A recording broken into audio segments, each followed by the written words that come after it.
Olá, boa noite. Meu nome é Camila, sou do Ministério Esperança de Israel e hoje eu tô aqui mais uma vez para a gente continuar as nossas leituras, as nossas considerações e as nossas reflexões no livro de Provérbios. Hoje o nome desse vídeo é Verdade versus Falsidade. Nós vamos fazer as considerações e a leitura dos versos de 11 a 20 e eu convido você mais essa jornada comigo para compreender o que o Senhor tem a nos ensinar na palavra dele. Vamos lá? Livro de Provérbios, capítulo 12, versos 11 a 20 diz assim: o versos 11 e 12, primeiramente, que acabam abordando para a gente um tema em comum, que diz assim: o que lavra a sua terra se fartará de pão, mas o que segue os ociosos é falto de juízo. O ímpio, ele deseja a rede dos maus, mas a raiz dos justos produz o seu fruto.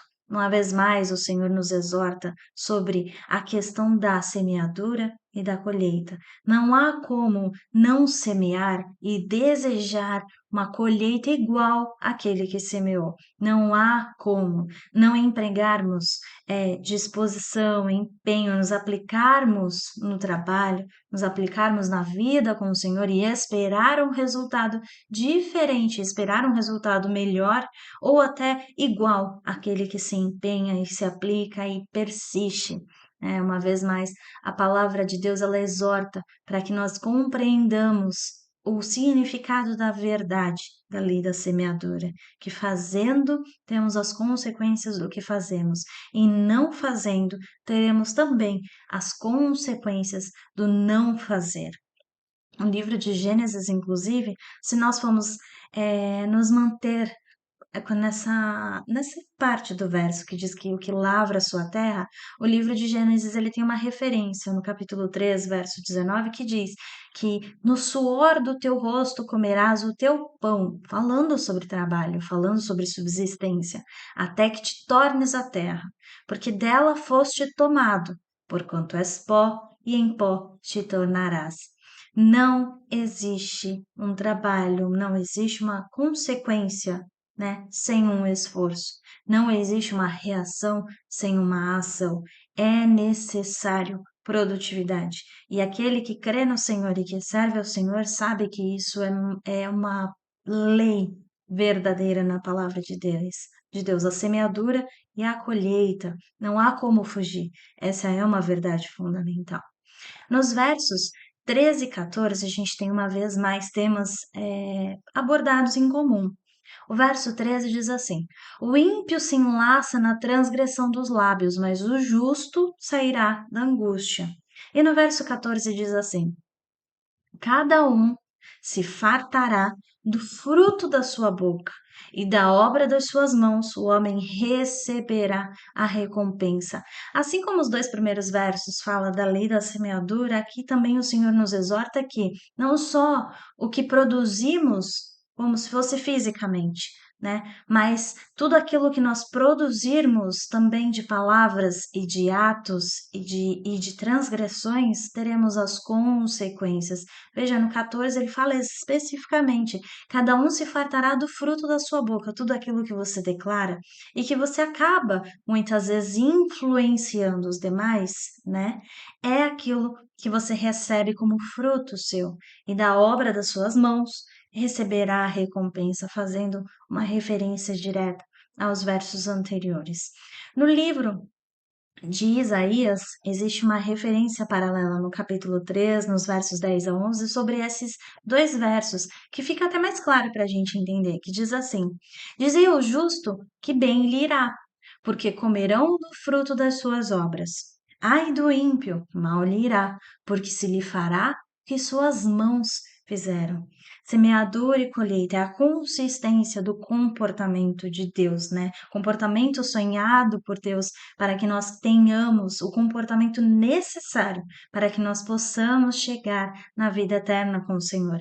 É a consistência do saber que do agir virá a consequência e o fruto. Do falar, assim também virá a consequência e o fruto. O pecado de transgressão da língua, das palavras, da comunicação, ele cria essa gama de consequências não só para a pessoa que executa, né? Mas também para todos os que estão ao redor, ele influencia. Então, por isso, compreendo eu, como reflexão, a preocupação do Senhor em nos exortar e nos ensinar sobre o quão grande é a importância e o cuidado que a gente tem que ter com tudo aquilo que a gente fala, que a gente pondera e que a gente, em como a gente age também.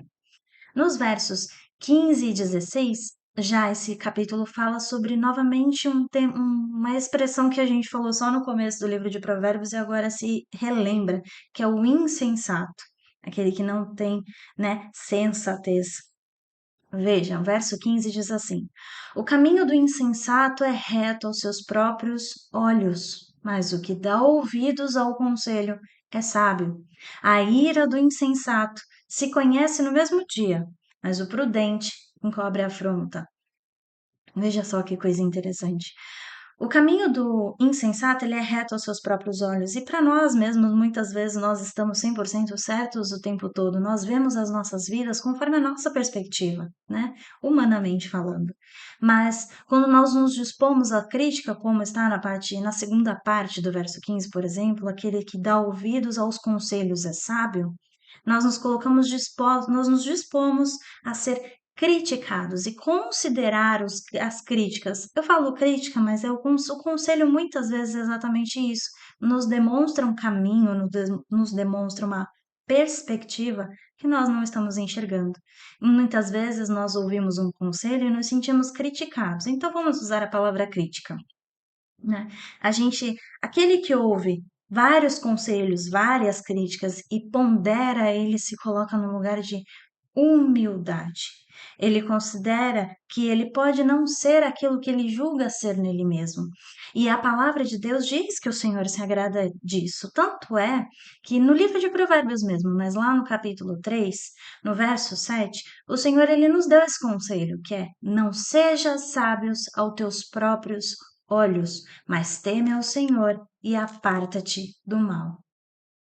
Mas tema ao Senhor e aparta-te do mal. É esse conselho para que nós sejamos humildes, sejamos tementes ao Senhor. E temendo ao Senhor, nós observamos a palavra do Senhor e reconhecemos que nós não somos exatamente tudo aquilo que nós pensamos que nós somos ou que julgamos sermos.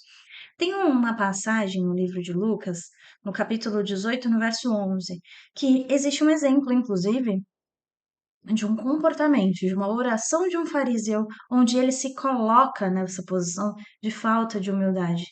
E veja só, está escrito exatamente assim: O fariseu, estando em pé, orava consigo desta maneira: Ó Deus, graças te dou, porque não sou como os demais homens, roubadores, injustos e adúlteros, nem ainda como este publicano. Ele até começa a oração agradecendo ao Senhor, mas depois ele se coloca numa posição de ser mais do que os roubadores, mais do que os injustos, mais do que os adúlteros, sendo que todos nós somos pecadores diante de Deus, perfeito, santo e justo, só há um, e se chama Senhor, né? Então, essa oração, ela é um exemplo para a gente da falta de humildade, da falta daquele que se considera, por exemplo, como diz a palavra de Deus, sábio aos próprios olhos, grande aos próprios olhos, né? Digno de ser louvado aos próprios olhos. E no verso 16, a ira do insensato se conhece no mesmo dia, mas o prudente encobre a afronta. É essa reação extremada, esse instinto, essa necessidade de explodir, de reagir, né? Muitas vezes de se defender. O insensato, ele não conhece autocontrole, ele não conhece autodomínio, ele não conhece reflexão e ponderação. É como se os olhos e os ouvidos estivessem tampados, é como se estivessem tão corrompido que ele está no mau caminho e o caminho ele não tem um destino bom e ele julga por si mesmo que aquele é o melhor caminho e ele tem um melhor destino. É como se fosse um estado que parece que a pessoa está tendo uma ilusão. Assim é a palavra do Senhor. Assim, a palavra do Senhor nos demonstra que o caminho nesta terra sem a verdade é exatamente isso. É como se andássemos cegos ou ainda como se andássemos vendados, né, enganados e iludidos muitas vezes, sem a verdade, que é o Senhor para nos guiar. O insensato, aquele que não tem a sensatez da palavra da verdade, ele anda dessa forma e ele julga que o caminho dele é o melhor caminho. E pela falta de discernimento, muitas vezes age com excessos. E nesses excessos, peca-se. Peca-se por falar sem pensar, sem refletir e muitas vezes expondo as demais pessoas a situações consideradas muito vergonhosas. Então, essa é a exortação do Senhor para que nós cuidemos e não tenhamos comportamentos dessa forma. Ao contrário, busquemos sensatez no Senhor. E aí, continuando, os versos 17, 18 e 19 dizem exatamente sobre o mesmo assunto. O que diz a verdade manifesta justiça, mas a falsa testemunha diz engano. Verso 18. Há alguns que falam como que espada penetrante, mas a língua dos sábios é saúde. E 19. O lábio da verdade permanece para sempre, mas a língua da falsidade dura por só um momento. Aquele que manifesta a justiça é o que tem um comportamento consistente, na verdade. Todo aquele que é consistente, por exemplo, em falar verdade, em agir com verdade, dificilmente ou raramente. Inclusive, podemos dizer até nunca. Ele não vai se trair num momento de crise ou num momento que você pode considerar a pessoa como distraída, porque aquilo é dentro do caráter, é a verdade. Então, a verdade, ela é constante e consistente. Mas tudo aquilo que é contrário à verdade, a palavra do Senhor, ela diz que tem que ser rejeitada, que é a falsa, por exemplo, testemunho, tudo aquilo que é leviano, tudo aquilo que é falso. Por quê? O que manifesta são coisas levianas e passageiras, com um objetivo, normalmente, né? Um objetivo específico, que faz, inclusive, tem uma legenda a ser cumprida e cumprido já não serve mais o seu propósito. Então, a palavra verdade manifesta tudo aquilo que é justo e certo, mas tudo aquilo que é enganoso ou leviano manifesta o pecado, manifesta o mal. E quando a palavra de Deus fala que há alguns que falam como espada penetrante, são os que têm a língua que fere, a língua que não edifica, a língua que não consegue unificar e harmonizar, que fere de tal forma que gera contendas e separação.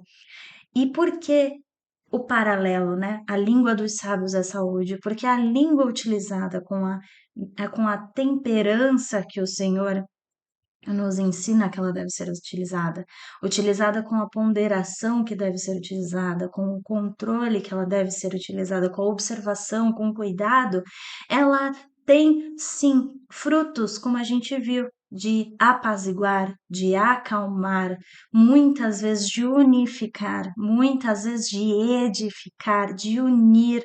Então, esse paralelo é justamente para mostrar para a gente que tudo aquilo que é realizado com verdade, ele tem perenidade. Tudo aquilo que é realizado com justiça, ele é um fruto perene, mas tudo aquilo que é realizado com fim leviano, com fim, com uma legenda perversa, ele é vão, ele tem pouca duração. Ele tem simplesmente um momento. Então, uma coisa que a gente precisa, né, manter nessa reflexão é justamente a ideia da consistência das atitudes, a consistência do falar a verdade, porque não é uma questão de oportunidade, é uma questão de caráter.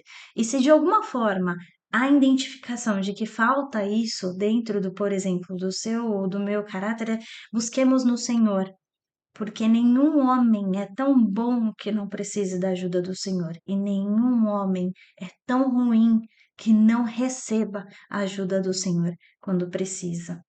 E no verso 20 diz assim: No coração dos que maquinam o mal há engano, mas os que aconselham a paz têm a alegria. Lembrando a gente de que tudo aquilo que está dentro manifesta-se para fora. Tudo aquilo que está na essência acaba sendo transmitido pelas palavras, acaba sendo transmitido pelo comportamento, acaba sendo transmitido pelas atitudes, pelas ideias.